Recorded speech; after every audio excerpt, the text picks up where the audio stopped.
DESIblitz.com.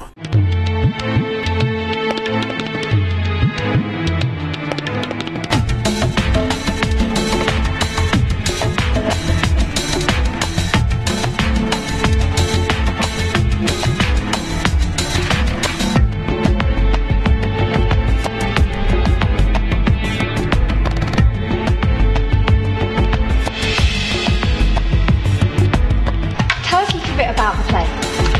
Well, it's actually for 9 to 11-year-olds children, and it's a story that not many people know. They say about 90% of the community, of our community, have no idea about Maharajah Duleep Singh, and some who do know don't know enough about it. So the project came about because of that lack of knowledge, and we wanted to inform our community of what happened. It takes place around the Victorian times, you know, when the British Raj were in India, and it was basically the British had a big problem with the Sikhs, you know, the Punjab.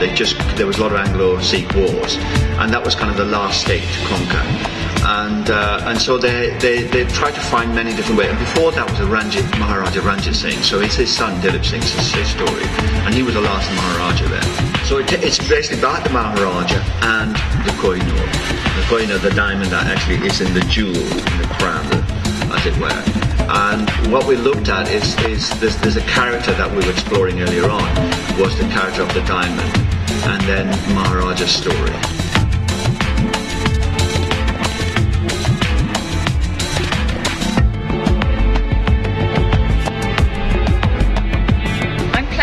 Maharani Jinder, who is Duleep Singh's mother. Certainly Maharani Jinder, she tried to stand up to the British. Now some say the life of Duleep Singh is a tragic story, but of course, as you say, he was a favourite of Queen Victoria, and he did enjoy the privileges. I mean, you say he enjoyed, I mean, up to extent. It was all given to him, and the enjoyment and that life was there, but it was all controlled by the British Raj, by the British. It's up to extent. He's always, you know, during that period, he's always asked and talked about his pension. He was always promised a lot, but it was never given to him. One of the characters I play is a lord who was the viceroy in India, and he sort of represents. It kind of represents Britain and what it's doing there. He's not a very nice guy. He's kind of the bad guy. You know, Queen Victoria didn't have a lot of power. He's one of the guys with the power, so he is there. He physically takes the Kohinoor from the 6-year-old young Duleep Singh. The story of the diamond goes back thousands of years, and it's part of the core of this planet. And it's only we as human beings put that preciousness into this stone. And people fight over it, and it's a stone that's been fought over. We've just been doing stuff this morning, kind of talking about the Kohinoor and what it is and what it means. And it's very interesting how it seems to kind of reflect all the different sides of humanity, and we've just been kind of trying to work out how to bring that out. But it's this huge precious jewel, and it does seem to bring out more often the worst than the best in everyone who comes into contact with it.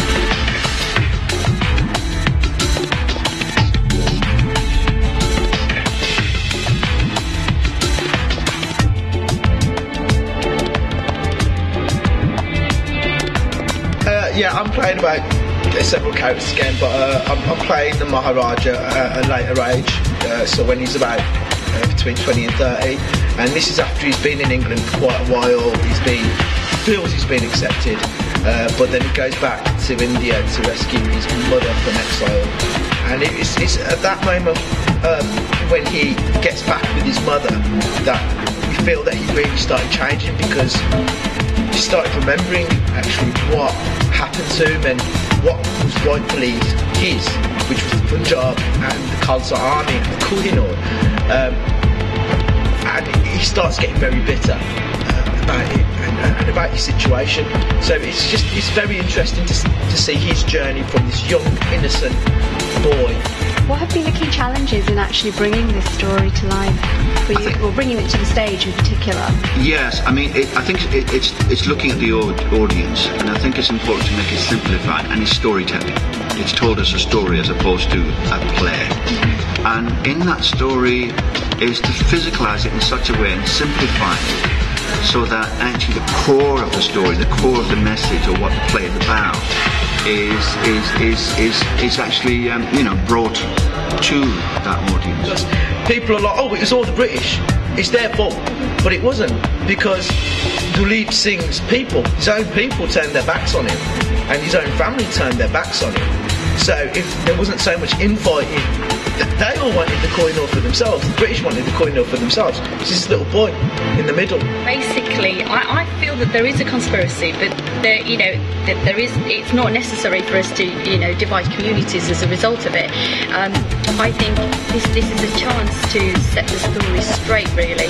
Our history teaches us who we are at this present time.